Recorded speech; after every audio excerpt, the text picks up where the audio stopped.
अंत भला तो सब भला। रोली की शादी उसके माँ बाप एक आलसी लड़के से करा देते हैं। चलो, रोली की शादी हुई और हमने गंगा नहाई। और क्या, बेटियां तो होती ही हैं बोझ। हाँ, पर अब क्या चिंता, उतार तो दिया बोझ तुमने, अब वो लोग समझे। ससुराल में रोली का पति कहता है, देखो, मैं कोई काम नहीं करता, ये बात तुम्हारे मम्मी पापा को बता दी थी मैंने। अब जो किराया आता है दुकान का, उसी से घर का गुजारा करना है। कभी भूल से भी कोशिश ना करना किसी चीज की डिमांड की। क्या मम्मी पापा को पता था कि आप कोई काम नहीं करते? और क्या, बड़ा अच्छे से पता था। उन लोगों को तो तुम बोझ लगती थी, बोल रहे थे कि बस शादी कर लो और कोई मतलब नहीं है। रोली को यह सुनकर बहुत गुस्सा आता है, लेकिन करती भी तो क्या, क्योंकि वो जानती थी कि उसके माता पिता ऐसे ही हैं। जैसे तैसे रोली दिन काट रही थी। रोली को एक प्यारी सी बेटी होती है। धीरे धीरे वो बड़ी होती है और उसके साथ उसकी जरूरतें भी बढ़ती जाती हैं। सुनिए जी, अब तो सिमी बड़ी हो रही है, उसका स्कूल में दाखिला कराना है। मैंने अब तक तो जैसे तैसे समय काट लिया, लेकिन मैं बच्ची की परवरिश में कोई कमी नहीं रखूंगी। अरे क्या है यार, अब तो लगता है कोई ना कोई काम ढूंढना ही पड़ेगा। अब पति रोज काम की तलाश में जाता और बिना किसी काम के वापस आ जाता। रोली समझ जाती है कि पति के अंदर अब काम करने की क्षमता नहीं है। वो बेटी को उच्च शिक्षा देने के लिए कुछ करना चाहती थी, लेकिन करती तो क्या करती। एक दिन रोली की सहेली कहती है, रोली, मेरी कोई औलाद नहीं है। अगर तू मेरी औलाद को जन्म दे तो मैं तुझे तेरे मुंह मांगे पैसे दूंगी। अरे, तेरी औलाद को मैं कैसे जन्म दे सकती हूँ? सरोगेसी से। बच्चा मेरा और वैभव का ही होगा, लेकिन कोख तेरी होगी। ये संभव है रोली। रोली कुछ सोचकर कहती है, मुझे मंजूर है, लेकिन मैं इसका 2 लाख रुपया लूंगी। अरे कोई बात नहीं, मुझे मंजूर है। रोली खुश हो जाती है कि एक बच्चा पैदा करने का उसे 2 लाख रुपया मिलेगा। वो घर आकर पति को बताती है, वो भी खुश हो जाता है। अब क्या था, डॉक्टर के पास जाकर सहेली का बच्चा रोली की कोख में पलने लगता है। मुझे 20,000 चाहिए मेरे बेटी के एडमिशन के लिए। हाँ हाँ ठीक है, मैं उसके एडमिशन से लेकर सारे खर्चे उसके अकाउंट में डाल रही हूँ। रोली की बेटी का एडमिशन हो जाता है। रोली को लगता है कि वो अब सब कुछ ठीक कर देगी। दिन और महीने आगे बढ़ते हैं। अब एक दिन, एक बात कहूं जी, काश इस बच्चे को मैं रख पाती। मैं अब इससे काफी जुड़ गई हूँ। अरे यार, पता नहीं किसका बच्चा है, अपने पास है ना अपनी मुन्नी। हाँ, लेकिन अब मैं भी इस बच्चे से जुड़ाव फील करने लगी हूँ।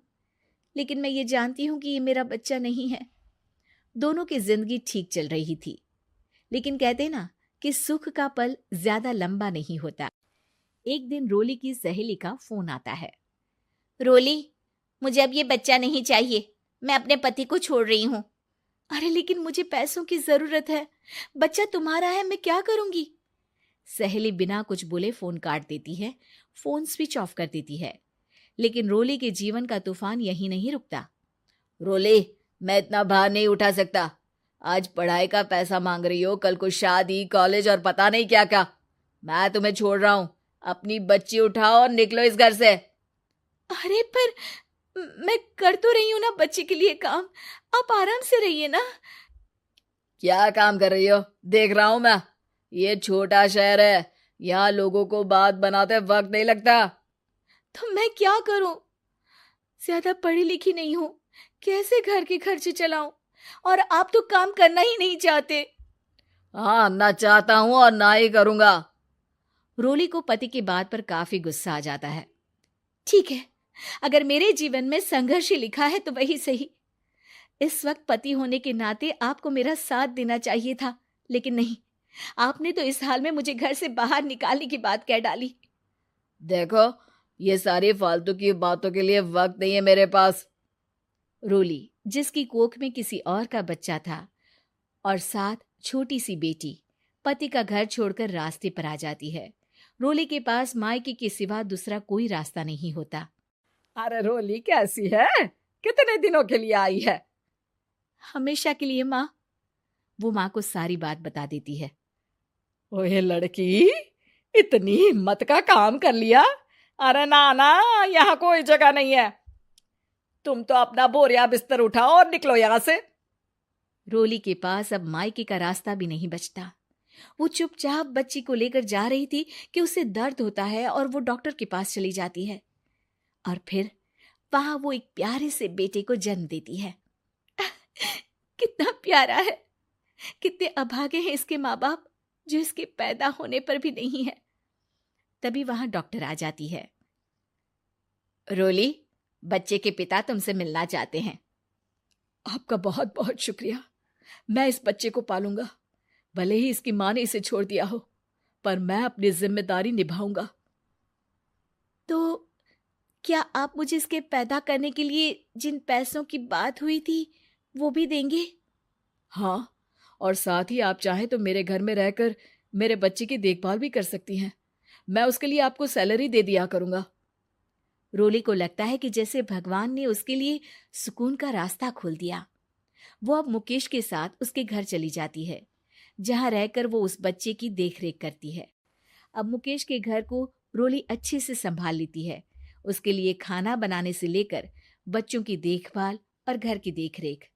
धीरे धीरे मुकेश को रोली से प्यार हो जाता है। रोली, तुम्हारी बेटी और मेरा बेटा बिल्कुल भाई बहन की तरह साथ रहते हैं। हाँ, आखिर है तो एक ही कोख के बच्चे, अटैचमेंट तो होगा ही ना। रोली, तुमने घर और मुझे दोनों को संभाल लिया। ये तो मेरा काम है।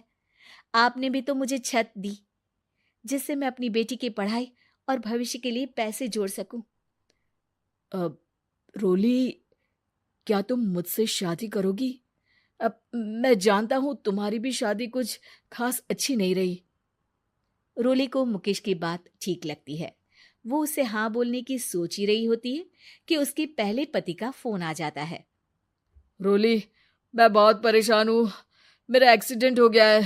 मैं चाहता हूं तुम वापस आ जाओ। रोली को पुराने पति की चिंता होने लगती है। वो सोचती है कि वो क्या कर रही थी। हाँ हाँ ठीक है, मैं आ रही हूँ। हाँ रोली, आ जाओ, लेकिन बच्ची को कहीं हॉस्टल में छोड़कर आना, क्योंकि मैं नहीं चाहता कि हम लोगों के बीच फिर से वो सारी बातें हो। रोली को समझ आ जाता है कि पति आज भी सुधरा नहीं है। वो पति के पास जाने से इनकार कर मुकेश को हाँ कर देती है।